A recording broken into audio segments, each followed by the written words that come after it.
The movie starts with Caroline writing a letter to her estranged children. She's set to reveal the truth about her affair with Johann and explain the circumstances that led to it. She knows she's been painted as the villain, and without this letter, her children, whom she knows she will never see again, will hate her without understanding the full story. It began 9 years earlier. Caroline is officially married to her children's father by tradition, not by choice. He's no other than King Christian VII, and she's his wife even though she's never met him or been outside England. Her existence revolves around being the queen of a foreign country and being the perfect wife. Caroline actually looks forward to meeting her husband as she's been told he's got an interesting and engaging personality. She even worries about making a good impression on him and his people, so her mother advises that she should get the king to visit her bedchamber on the first night, and things will kick off from there. She's sure that Caroline will make her proud. Caroline soon makes the long journey to Denmark. On her arrival, she's acquainted with Louise, her new lady-in-waiting, and Reventlow, the king's private tutor. She can meet the waiting king, so she alights from her carriage, and he reveals himself to her. Christian seems more odd than majestic, but Caroline keeps her reservations as they board the same carriage. The carriage pulls through the streets of Denmark, offering her a view of Denmark's ordinary citizens going about their lives. They're just as curious about her, peering back at their new queen. When they get to the palace, Christian alights from the carriage in excitement because his dog Gormund is waiting for him. He displays an ample amount of affection for Gormund, rushing to its side to play with it. Seems Caroline's biggest threat will be a dog, not another woman. Julianne watches the scene unfold from upstairs. Frederick VI is having his tutoring lessons he doesn't think are necessary because he's never going to use them. Caroline asks when she'll see Christian next, and a lady-in-waiting tells her Christian will attend the evening's banquet. She's an avid reader and wants to know where her books have gone. Sadly, some of them will be shipped back to England because they're under Danish censorship, but Caroline can get many more books to read in their place. During the banquet, Louise educates Caroline on who is who around the table. Part of the people Louise references is Minister Bernstorff, who has absolute authority in the castle. Caroline takes note of Queen Dowager Julianne, Christian's stepmother. By her side is Frederick, Christian's half-brother and the heir presumptive. The king treats Julianne and Frederick as outcasts, and the people of Denmark have learned to do the same. Caroline makes a bold move, changing her seat so she's closer to Christian. She makes her request that he visits her bedchambers after the activities have simmered down. Christian turns to his side and gets approving nods from elders that he should indeed honor his wife's request. Christian makes an abrupt request for entertainment, and Caroline ends up by the piano, captivating the nobility with her talent and fluency. Julianne tells Christian that Denmark has taken a liking to Caroline, and they deem her fit for the throne. His stepmother's words clearly make him uncomfortable, and he calls out to Caroline to quit playing, quite rudely too. He calls her to play noisily, and wants her to step away from the piano.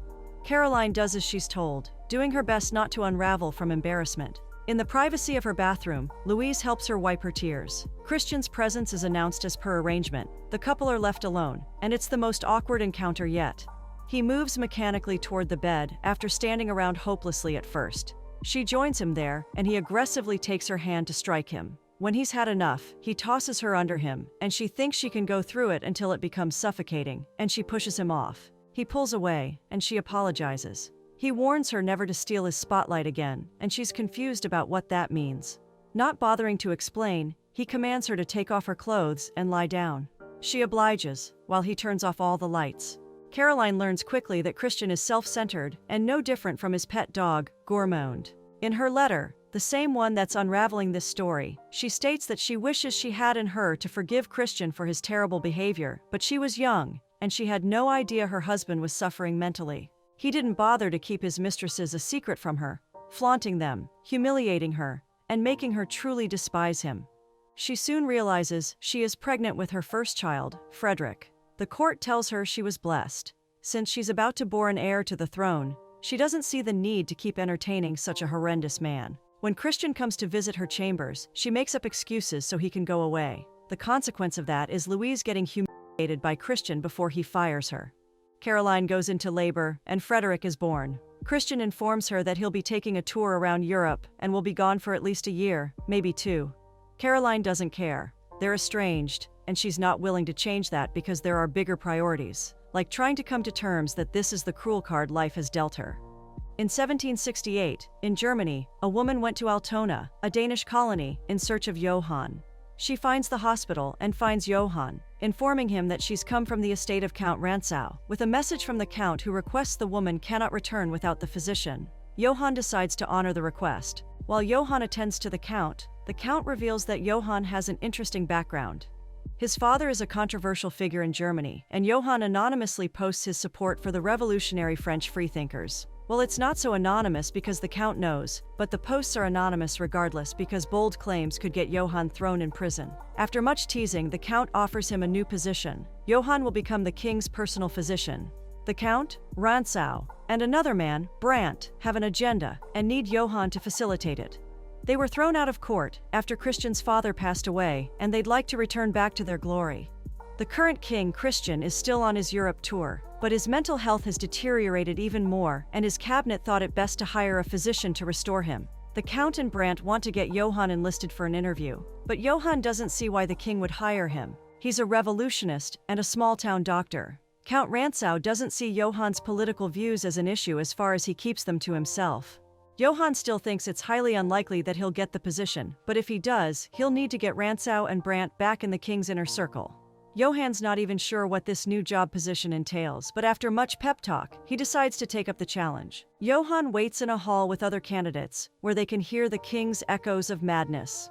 Johann's attention is called, and he's told that the king has always been difficult, particularly suffering from excessive masturbation. Johann lets himself in, and the king just wants him to go away. Christian is aware of his inappropriate behaviors and knows that they are especially inappropriate because he's the king. It still doesn't mean he's interested in consulting a doctor. Johann takes a seat regardless and has the king's attention with poetry. They exchange lines between themselves and Christian's mood brightens, his voice cheery and excited. Copenhagen, 1769. Caroline gets ready to welcome back her husband. Nobility waits at the entrance of the castle to greet the king, including his cherished dog Gormund. The king arrives and alights from his carriage with Johann by his side. Christian immediately notices there's no crowd of commoners that should be anticipating his return. This irritates him, and he threatens to drown himself if someone doesn't go get his people immediately. Talk about drama king. Before it becomes a full-blown tantrum, Johann pacifies him like he were a little child. He wants to jump in the canal, and Johann thinks it's an excellent idea because he'd enjoy a good swim. Christian is now distracted and at ease, having someone who understands and tolerates his game. He excitedly pulls Johann into the castle, not even sparing a single glance at his wife. Caroline and her ladies-in-waiting have tea and discuss. One of them reveals the king has fired Reventlow, his private tutor. Another feels the physician is a bad influence on Christian. When asked if she'll spend the evening with Christian, Caroline relays that Christian would rather give his new friend a tour around the palace. Christian asks Johann to come join him during a council meeting because he's heard that Johann knows a thing or two about politics. Johann's presence somehow keeps the king from totally losing it, while he has to sign numerous papers, the whole ordeal making him quite bored and frustrated. When he's done, he conveys to Johann that the council thinks he's a madman. That's not news, buddy. Rantzau and Brandt go looking for Johann because he's failed to keep his word. He smiles and invites them to join the party. They get to greet the king, who's occupied with a woman but is nonetheless glad to have them back. Meanwhile, Caroline tosses and turns in bed. She can hear the echoes of singing and laughter, so she goes down to see it's her drunk husband and his companions. She knows he's been at a brothel and hasn't been discreet about it. She confronts him about it, but he's far from remorseful. Christian and Johann are fencing when Christian expresses his grievances about Caroline. He finds her boring and uptight, and Johann proposes that she might be unwell. Christian gets the brilliant idea for Johann to fix her then. Johann argues that the queen doesn't like him, but Christian insists he'll send Caroline to meet Johann in his chambers. Johann obviously can't find anything wrong with the queen, but he recommends that she does something about her mood. She notices he has a rich shelf of books, and finds herself selecting one she's familiar with. She lets him know that she'll be borrowing it, then she takes her leave. At Holstein, Germany, Christian is still childlike, and Caroline has taken a shine towards Johann. They're at a party when Caroline beckons on him to join her by the balcony. He'd been previously having a discussion about a smallpox epidemic that was threatening Copenhagen. She remarks on his book collection, keen on how he got some of the books into the castle, as their contraband. He has a charm, gets along with the nobles, and she teases that he might have an agenda. He offers that they go horse riding, but Caroline isn't so sure. Johann promises it's because she's only side-saddled. They go racing through the fields and take shelter under the canopy of a tree when it starts raining.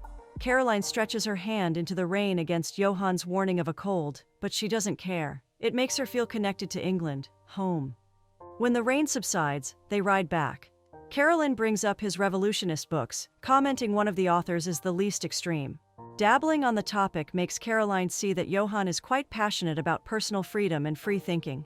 She's curious to know what he wants out of life, so he tells her that he dreams of traveling the world. Caroline deems it a good way to live life. They spot a woman doting around a corpse on a wooden horse. She flees when Johann approaches, and he tries to ask what happened. All Johann can tell is that the unfortunate soul was tortured by his master till he passed away, maybe for stealing something or being in the wrong place. The corpse is left on the grass because Johann feels there's nothing more to do. Half of the estates belong to the court, so the peasants in the area must belong to someone they know. Caroline looks for Johann and learns he's returned to Copenhagen because of the smallpox pandemic. Over there, the situation is dire. Johann gets a report that they've lost about 20 children in a single day. He goes back to the palace with a preposition that stirs up an argument. One man from the court, Guldberg, asserts Johann must be insane to think of trying out an experiment on Frederick, the crown prince. Guldberg also argues that Johann had no business in the city hospital when his place was in the palace, serving the monarch. Johann needs them to come off their high horses and face reality.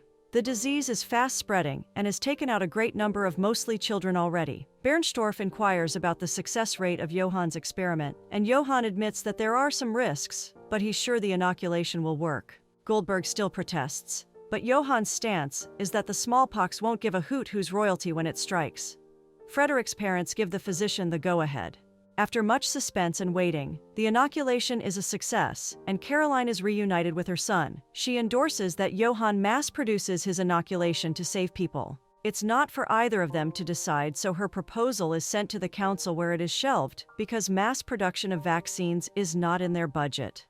Caroline receives a parcel she unravels in the privacy of her bedchambers. Johann has left her several anonymous written booklets and pieces about freethinking, with a note that depicts he's the author behind them. During one of the palace's many social gatherings, Brandt conveys he's aware that Johann is involved with the Queen. He's disappointed that Johann doesn't know better than to play with fire, and promises he'll only get burned. He actually really considers Johann a friend, so he would prefer Johann stops getting so close to the Queen before it's too late. Before he could possibly end up paying with his life. Johann doesn't deny the allegations, too dumbfounded that he's been caught.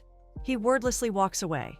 Caroline and Johann continue to entertain themselves. She joins him by a stream and she starts musing about the possibility of free thinking, wondering if it's truly possible, or if people are forever bound and confined to fear, judgment, and stupidity. Johann believes that enlightenment will eventually be the new order, and Frederick's generation will be the bearer. For Caroline, Frederick's time is too much time to wait. She feels Johann has great ideas that will remain constrained on paper. He excuses that he has no authority in the courtroom, but Caroline makes him realize he's got the upper hand still. Christian has grown attached to him, and Johann should use that to his advantage. Johann is present during the king's bath to deal with his card. He reminds Christian of his earlier words. The people in the council think he's crazy, but Johann wants him to change that. Christian can be a great king, and he's just different, not as crazy as they want him to believe. Johann wants Christian to exert his authority in the council, but Christian shies away from the responsibility because he doesn't feel capable enough to understand what happens there. Johann proposes that the king's love for acting will help. It will be his bravado. Seeing that he has Christian's full attention, Johann asks what the king would like to change first. He'd earlier complained that the whole city smelt of poo, so Christian wants more waste collectors employed to work and clean and reduce the stench. The budget for the waste collectors will be taken out of pension funds allocated to estate owners, because if they still receive money from their estates, then they don't need any pension. Also, Gormund is now an official member of the council. Guldberg catches the sly smile on Johann's face and knows the tricky physician had something to do with what's just happened. The palace hosts a masquerade party, and Johann fishes out Her Majesty despite the masks they have on. He's not one for masks though, and Caroline reveals the masquerade party is her favorite event because it's a time everyone can get to be themselves. He asks her to dance with him, and they waltz with other nobles on the dance floor. At some point the music fades, and it's like it's just the two of them in the entire ballroom. The tempo increases again and the music note comes to an end. Johann feels the need to walk away and Caroline follows. It's only inevitable that they act on their building emotions urgently, risking getting caught by any passerby. Caroline is the first to come to her senses after the kiss. She walks away. Johann retreats to his chambers and finds that the king let himself in earlier, waiting for his best buddy. He tells Johann about his new idea for a decree, but Johann's mind is miles away. Caroline is also in a gloomy mood during dinner. Christian asks her if she'll read for them as she usually does, but she plans to turn in early. Johann receives a note in his chambers, reads it, and then burns it. He passes the kitchen's back door that opens up to a stairwell. There's a hidden key he retrieves, then continues his journey upstairs. The key is to unlock the queen's chambers. When he gets to her, they hungrily explore each other, acting on days of pent-up desire. In her letter, she expresses that she's not expecting forgiveness, but she admits it's the first time she has experienced happiness. Johann, with Caroline's consent, continues to groom Christian via theater lines on what he should be doing as king. Now, Christian goes to the council meeting with eagerness and a new law to implement. Meanwhile, Johann and Caroline continue to reward their guilty pleasures. In her letter, she voices they were naive thinking they could have their way and make a change. Their little group of freethinkers grow, and so do their ideas. Ultimately, the council subdues the king's requests, and Christian doesn't bother to keep pushing. One day, after a moment of passion, Johann and Caroline discuss. They got the council to implement more waste collectors and streetlights, but the council has refused their more important requests, like mass production of inoculations for the epidemic. Caroline reasons that Johann will have to get a more powerful seat in the council. She believes it's possible because Bernstorff is gaining too much power, and his ministers are starting to feel a certain way about it. Goldberg reaches out to Julianne. He's assured that Johann has something to do with Christians wanting to be a good king to the masses. His proposals stem from somewhere that has him worried, and only Julianne's influence can bring out the evidence he needs. He appeals to her ambition of wanting her own son to ascend to the throne. Julianne recovers the write-ups from Altona. Goldberg explains the content of the pages to the council, voicing that they were written by Johann himself. They need to know that the king is being influenced by a man of enlightenment, someone wanting to give peasants rights and reduce the influence of religion. Julianne appeals to Bernstorff that Johann is a dangerous man, and his wings should be clipped before it's too late. Christian has a hunch that something is wrong, but Johann isn't sensitive enough. He believes things will go his way today, until they don't. The council is aware he's using the king to project his ideas. Christian had earlier proposed that new blood be elected into the council, but Bernstorff already knows the candidate is Johann and refutes the proposal. Bernstorff calls a referendum on removing Johann from the court and exiling him from Denmark. A lot of the ministers agree and it's settled. Guards come in to take Johann away and it looks like Christian won't intervene until he does. The guards are to release Johann at once, and Christian is done taking orders from Bernstorff because he's the king. Bernstorff is relieved of his duties, and the entire council is dissolved. Christian will create a new cabinet consisting of him, Johann, and whoever he pleases. The two men embrace outside the hall. Johann is quite proud of Christian, and the king is aware he's on a better path. They can both bring change, and the king is here for it. Christian is now more receptive to his wife. He animatedly tells her about the mind-blowing experience he's just had at the council, and Caroline can only smile, because she knows Johann had a hand in it. Did you guys notice the maidservant giving the side-eye? Wonder what she has up her sleeves. Bernstorff is sent packing, and the desired changes start to take shape after the dissolution of the state council. Peasants indeed start having rights, and hundreds of laws are passed in the coming months. Denmark is now a pioneering country, respected and recognized by other pioneering European countries. Meanwhile, the maidservant from earlier smells something fishy. Rantzau visits Johann in his new office and is rather condescending about Johann's hand of influence. He reminds Johann he's just a small-town doctor with no title, and he shouldn't go thinking Denmark is at his beck and call. Johann is filing through some documents when he sees a sealed letter from one of the pioneering freethinkers, Voltaire. He shows Caroline the letter, but her mood is off. She reveals she's pregnant, and everyone knows she's not met with her husband. She will need to rectify that to throw off suspicions. Johann can't fathom sharing her with Christian, but it's the only way to avoid dire circumstances. Christian reads the letter from Voltaire, aware that he's making history. Johann tells him he's neglecting his marital obligations and should visit the Queen's bedchambers. Both parties don't want to. That's been established for over a year, but Johann reluctantly states the Queen has changed her mind and Christian should treat this particular obligation like another day at the theater. Christian makes an announcement over dinner that he'll resume visiting his wife's chambers. Johann comes through the back door afterwards, but Caroline informs him they'll need to minimize their visits for the sake of the child. That night he leaves, with her back facing him. Caroline stops attending plays, and she proposes that Christian start sleeping in his own chambers. her reasons being that she needs to abstain while the baby is growing in her. Christian refutes this, wanting to be close to her and his unborn child. We sense an power. Johann is on edge and needs Christian to sign some documents on rate cuts. Christian wants to goof around instead, and Johann yells at him to behave. Christian is upset that Johann would dare to raise his voice, knowing he's the king. Johann apologizes and shows Christian a new document to sign. It's a decree that Johann won't need the king's permission to handle government affairs. Christian is hurt because he enjoys spending time with Johann, but now his buddy is trying to push him out. Johann promises that's not the case, and he's only trying to relieve Christian of some unnecessary paperwork. They can still hang out. Christian goes ahead and signs the decree, jokingly announcing Johann as king, if only he knew. Rantzau and Johann's friendship falls apart. Rantzau is in debt from gambling and wants Johann to sign papers and erase those debts. Johann won't agree, keeping Denmark's citizens at the forefront of his mind. He would rather lend Rantzau the money, even after the Count reveals his wife is leaving him because he's broke. Rantzau takes a good look at him and has no idea who Johann has become. Johann and Caroline slip up. They're openly affectionate with each other in the fields, and Juliane sees them. She calls the maids and interrogates them. They all swear they saw nothing and she tells them to leave. However, one returns, ready to snitch. Caroline goes into labor. Meanwhile, the treasury is running low, and Johann is looking for where to make cuts to please the public. He's considering the military, seeing they've not gone to war for years. It's announced that the Queen has delivered a baby girl and will be receiving visitors shortly. Johann joins the crowd to see his daughter, and Caroline asks him to wait behind as a doctor to attend to her. Their daughter's name is Louise Augusta. They declare their love for each other and share a long kiss. Juliane, Goldberg, and some other nobles gather for a meeting with plans to act against Johann and Caroline. Juliane professes that they don't involve Christian, as he's quite incompetent and is losing the interest of the people anyway.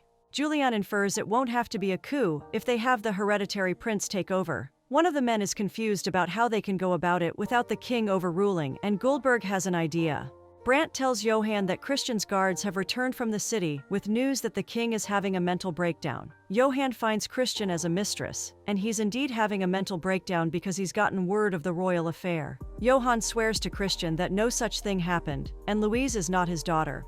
The mistress hands Johann the letter about the affair that has been circulating in the city. Johann confronts Goldberg and demands that he leave office. Johann assures that he has the authority to take him out, and Goldberg better not make him ask twice. Johann advises the king to stay confined to the castle and avoid further lies from getting to his ears. Christian doesn't want to be confined to the castle, and Johann knew ahead, so he got an escaped Dutch slave, Moranti, to be the king's playmate. Their playdates will be supervised by Brandt. Caroline goes into the city and retrieves several more write-ups. They're all bashing the queen and her lover, throwing numerous conspiracy theories around. The Chamberlain advises that Johann restores censorship if he wants some sort of order to also be restored. The public continues to ridicule Caroline, Johann, and Christian. Caroline has also become quite mean to Christian. She slaps him after he dares spend alone time with dear Louise. Caroline warns that he can never come near her daughter because he's mentally deranged. Christian makes a scene during dinner, announcing he's not Louise's father. Johann has betrayed him, and Brandt is way too loyal to Johann. Christian and Brandt get into a fight because Christian can't keep his hands to himself. Johann pulls His Majesty away, and the pair somehow manage to reconcile outside the hall. Christian just wants things to return to the way they were. He doesn't care that Johann has secrets. Goldberg and Juliane meet up to further plan their coup. Goldberg wants it to happen during the court ball, which is in 2 days. He doesn't care for Juliane's doubts. Caroline inhales too much laudanum to calm her nerves and she becomes delirious. When she's sober, she tries to persuade Johann to flee the country for his safety. He refuses and she decides to keep her distance from him for the night. Juliane gets the king's guard on her side by presenting the proceedings that show he's next in line for a wage cut. Goldberg goes for Rantzau, who's been stripped of everything because of his debts. He's ready to overthrow Johann as long as he gets his estate, money, and position back. For sentimental reasons, he hopes that the plan is just to deport Johann and nothing more. Outside his sleazy home, the people are in uproar. A mob has gathered. They want to see the king and have Johann's head. Guards keep the gates locked, and Johann tries to get the king to address the crowd, but Christian doesn't want to. He leaves the responsibility solely for Johann to take care of. Johann decides he'll wait out the mob. He joins Caroline in the ball, and she requests he come to her chambers later that night. Hereditary Prince Frederick asks Caroline for a dance. The mob camps out of the palace. Goldberg and a fleet of men, including Rantzau, come with disguised intent for the king. They tell him they've come to save him, and the only way to pacify the mob is to give them Johann. Christian refuses, and Rantzau plants lies that the queen, Brandt, and his best buddy are plotting to end him. Christian should have no reason to doubt him because he's Johann's confidant, and he overheard them plotting. The king doesn't want to, but he's pushed to sign a warrant for his conspirators' arrest. Johann is apprehended first, and Caroline tries to escape when the guards come knocking. They escort her out of the palace, and she lets Rantzau know that his betrayal will lead to Johann's execution. To make matters worse, Julian orders that Caroline can leave with Louise since she's still nursing, but the crown prince will remain in the palace. Too late for your conscience to start eating at you, Rantzau. Johann is put in prison and tortured to confess to crimes including seducing the queen and conspiring to get rid of the king. The chamberlain brings news to Caroline that Johann has confessed to the affair after being tortured for days. He advises that she confesses as well, but she has a plea she wants the chamberlain to take to Christian, so Johann and Brandt are pardoned. A priest visits Johann in prison. Christian got the plea and is willing to pardon Johann on the day of execution. In return, the council asks that he admit that he did lead Denmark astray, and he wants the Lord's forgiveness. The statement will later be published should he agree. Christian can't wait for the day of execution because he's excited to see Johann's face as he's been pardoned. He hopes his friend is not mad at him. He clarifies the date from a cunning Goldberg who promises the date is still far off. Brandt feels it's a stupid law to wait till the last minute before prisoners are pardoned for their crimes. Johann explains it's a tradition to show the people that the king is merciful.